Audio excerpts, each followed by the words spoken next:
87th minute. Barbados versus Grenada. A defender on the Barbadian team turns away from his teammates, looks toward his own goalkeeper, and starts passing the ball back and forth in his own penalty area. Then he pivots and casually rolls the ball into his own net. 2-2. The crowd goes silent. Nobody knows what just happened. 3 minutes later, both teams will be attacking both ends of the same pitch. Defenders will be sprinting toward their own goal to defend it from their own teammates. Strikers will be aiming at whichever net is closer. This is not a glitch. This is not a joke. This is a real international football match, January 27th, 1994. And somehow, every single player on the field is doing exactly what the rulebook tells them they should be doing. So how does a football match end up with 22 players defending and attacking the same two goals at the same time? To answer that, we need to talk about the worst rule ever written in football. 1994, the Caribbean Cup? The organizers wanted to make their tournament exciting. They didn't want boring draws. So they did something nobody else in football had ever done. They kept the golden goal rule, where the first team to score in extra time wins. But they added a twist. If a match went to extra time, the golden goal would count as 2 goals. 1 real goal, 2 on the scoreboard. In a tournament where you qualify on goal difference, this changes everything.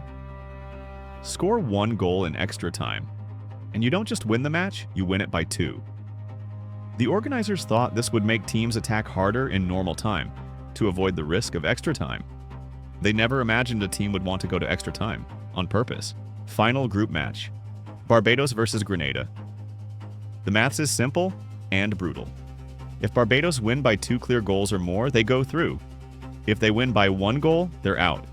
If they draw, they're out. If they lose, they're out. They need +2. Nothing else works. For 82 minutes, things are going to plan. Barbados lead 2-0, exactly the margin they need. Then, in the 83rd minute, Grenada score, 2-1. And the entire universe of the match flips upside down. Barbados have 4 minutes to score again. They push everyone forward. Nothing comes off. 84, 85, 86. The clock is killing them. And then somebody on that Barbados bench does the maths. If we win 2-1, we're out. If we draw 2-2, we go to extra time. And if we score in extra time, that's worth 2 goals. 2-1 becomes 4-1. We go through. So we don't need to score against Grenada. We need to score against ourselves. 87th minute. Barbados defender Terry Seeley receives the ball deep in his own half. His goalkeeper, Horace Stout, jogs out to meet him. They pass it between each other for a few seconds. The crowd doesn't understand. The commentators don't understand. Then Seeley turns, plants his foot, and kicks the ball cleanly into his own net. 2-2. For about 10 seconds, nobody moves. Then Grenada's bench starts shouting. Because now Grenada have done their own maths. If the match ends 2-2, it goes to extra time.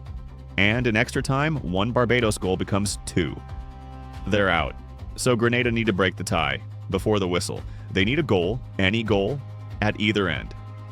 As long as the match ends in regulation with any 1 goal differential, Grenada are through. So Grenada's strikers turn around. They start running toward their own goal. They are trying to score against themselves to end the match in regulation.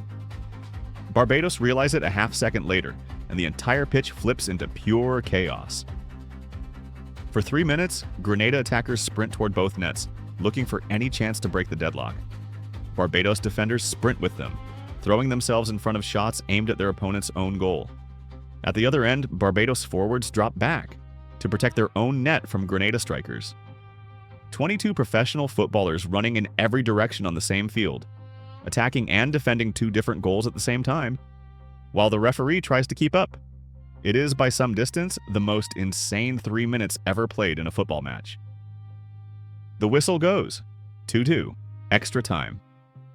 4 minutes in, Barbados score the golden goal. The scoreboard reads 3-2. The record books read 4-2. Barbados advance to the final round. The double goal rule is quietly buried at the end of the tournament. It has never been used in football, again. Here's the thing.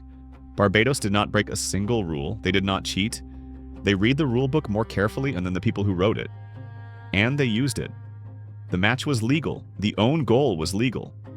Every chaotic second of those 3 minutes, was exactly what the tournament organizers had accidentally asked for. So here is the question. If you were the captain of Barbados in the 87th minute with your country's tournament hopes on the line, and the rulebook telling you that scoring against yourself was the smartest thing you could do, would you have done the same?